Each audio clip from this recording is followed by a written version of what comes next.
जनवरी 2023 में हिंडनबर्ग ने एक ऐसी रिपोर्ट निकाली जिसे अदानी की कंपनी में भूचाल आ गया। कुछ ही दिनों में 100 से 150 बिलियन डॉलर खत्म हो गया, यानी आम लोगों का पैसा स्वाहा।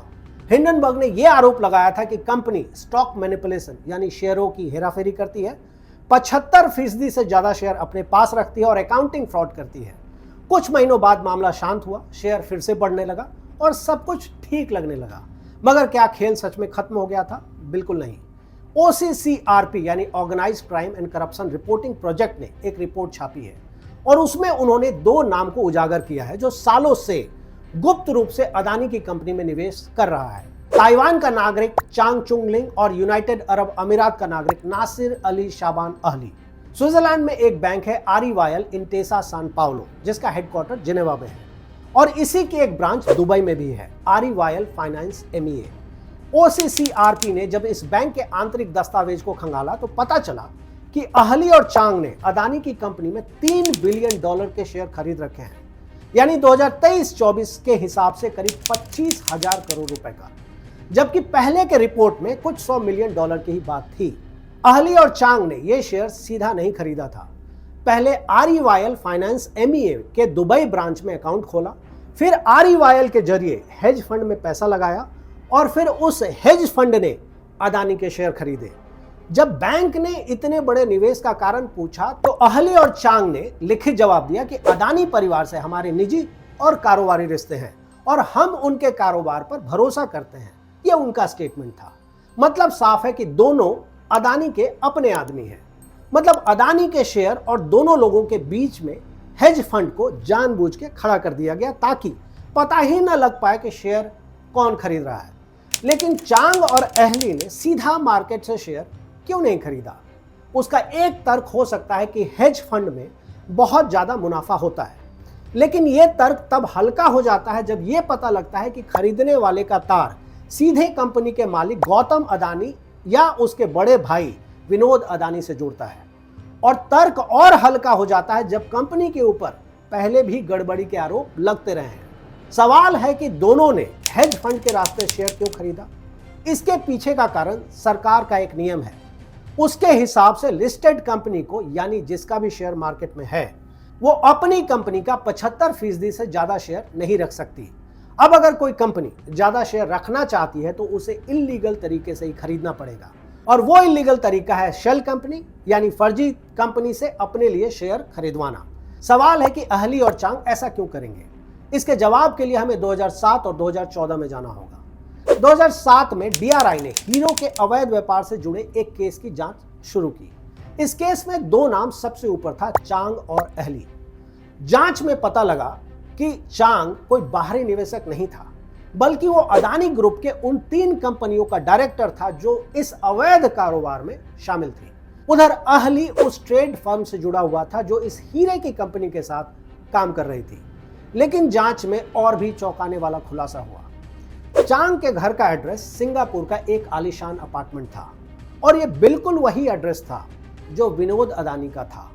बहुत गहरी दोस्ती रही होगी, यानी जो सिर्फ एक निवेशक था उसका पता और अदानी परिवार का पता एक ही निकलता है। 2014 में DRI को फिर से अदानी की कंपनी पर प्यार आया और एक और जांच हुई। इस बार मामला था ओवर इनवॉइसिंग का, मतलब सामान 100 का और बिल 500 रुपए का। यह चीज आप लोगों ने अक्सर ऑफिस में देखा होगा और शायद कभी किया भी हो। अदानी ग्रुप की कंपनियां बिजली बनाने वाले इक्विपमेंट यानी उपकरण विदेश से मंगवाती थी। जांच में पता लगा कि ये कंपनियां जानबूझकर इक्विपमेंट्स को महंगा खरीदती हैं और पैसे चुकाने के नाम पर करीब $1 अरब विदेश ट्रांसफर कर दिया गया। अब सवाल है कि अदानी को इससे क्या फायदा? इससे तो अदानी को अपना ही नुकसान होगा। फायदा यह है कि जिन विदेशी कंपनियों को यह पैसा गया उनके डायरेक्टर कोई और नहीं बल्कि चांग और अहली ही थे।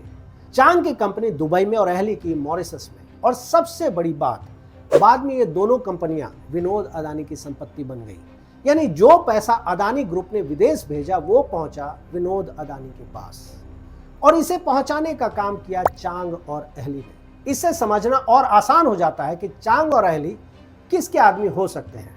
OCCRP ने 2023 की रिपोर्ट में इसका खुलासा किया था कि चांग और अहली अदानी परिवार के साथ मिलकर शेयर की खरीद बिक्री करते हैं।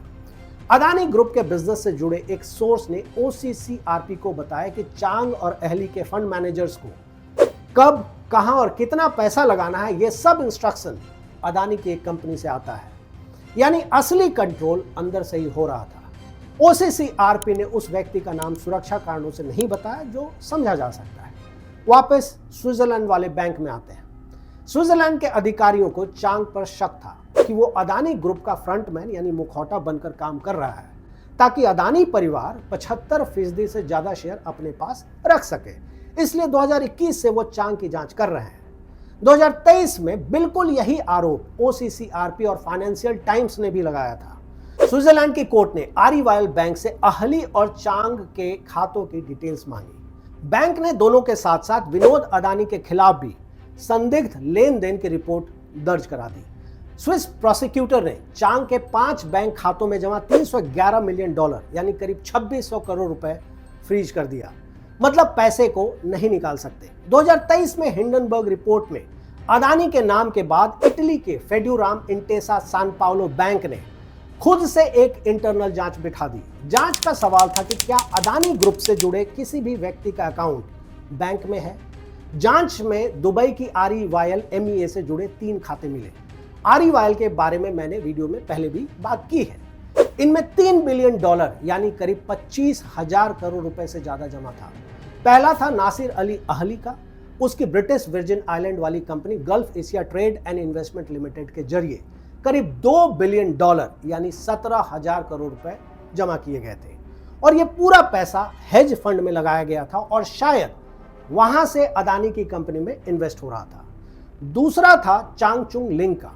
उसकी ब्रिटिश वर्जिन आइलैंड वाली कंपनी लिंगो इन्वेस्टमेंट लिमिटेड के जरिए करीब $1 बिलियन यानी 8500 करोड़ रुपए जमा थे। यह भी उन्हीं हेज फंड्स में लगा था जो शायद अदानी की कंपनी में जा रहा था। और तीसरा था विनोद अदानी यानी गौतम अदानी के मोटे भाई का।